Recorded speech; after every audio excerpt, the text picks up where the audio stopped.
He was not only an educator, a rabbi, a teacher, a psychologist, an architect, a plumber, but also the best thing that ever happened to Moriah. He really wanted children to want to come to school in the morning and feel comfortable in the environment, be happy when they got here, be happy when they left.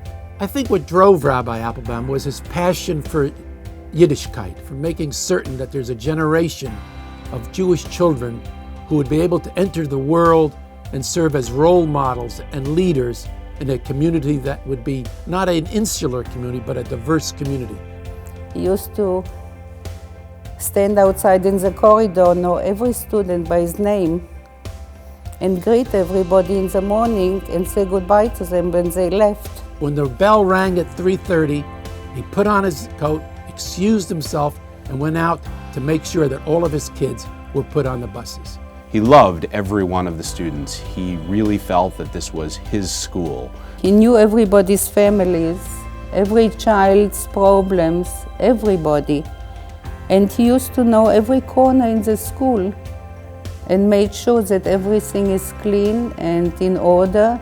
The students overall loved to be sent to Rabbi Applebaum's office. It wasn't punishment, it was really getting to know someone. He would give them a schmooze, he would give them lunch, they would watch the fish in his fish tank. And by the time you walked out, you forgot about what your problems were. And then they would come back to class very calm and happy. He had the ability, like a grandfather, to make the students feel better about everything that was going on in their lives. My memory and description of Rabbi Applebaum, if asked today, would be a short, sort of pudgy-ish guy. A roly-poly, lovable teddy bear. With a huge key ring. He had the key to every room in the building. He always saw himself as more of a working person, so he's always sort of ready for action. And of course, outside of school with his cigar. That he didn't light up until the end of the day. That cigar was one of his friends.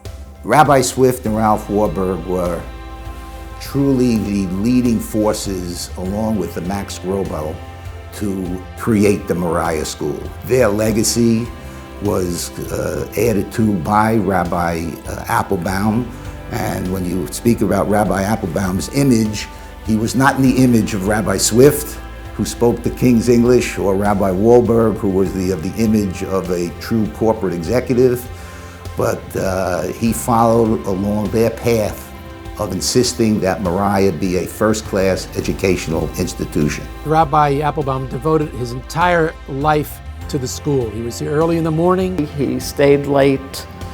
He was always working to make things better. Running the school was not work to him. Moriah for Rabbi Applbaum was like his baby. He used to come here every Sunday and make books for the children, collate them and staple them so the students have what to study from. This was home to him and therefore home to us. Somebody came and said, "We're not sending to Moriah, we're sending to X." And he said, "You're sending to Alexander's. We're Bloomingdale's." He got us the best teachers, and he was respected by them, and he respected them as well. Bringing the children to this point is a big job, as you know, and there's a lot of tzar gidul bonim that goes into bringing children up to their bar mitzvah and graduating age. But partners with you, parents, grandparents, are teachers, and from their teachers in the kindergarten right through the 8th grade, everyone had some sort of chelek, had some sort of contribution to make to their presence here today. I always felt that he was incredibly supportive to me as a teacher. He always made it fun. He always walked up and down the halls offering encouragement. I think Rabbi Applbaum really had an enormous faith in what we as teachers were doing, and that was something that was very important.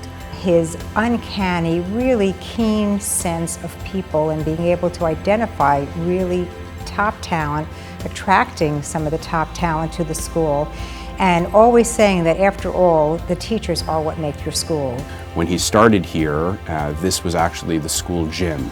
Rabbi Applbaum oversaw the construction and development of many aspects of the school's expansion. One of the best decisions we made, frankly, was to ask Joe Rosen to really oversee the construction project. He really was the singular person responsible for the successful completion of the entire project. But the rabbi and I and Joe worked extraordinarily closely together, really as if we were all general partners of a contractor building a school.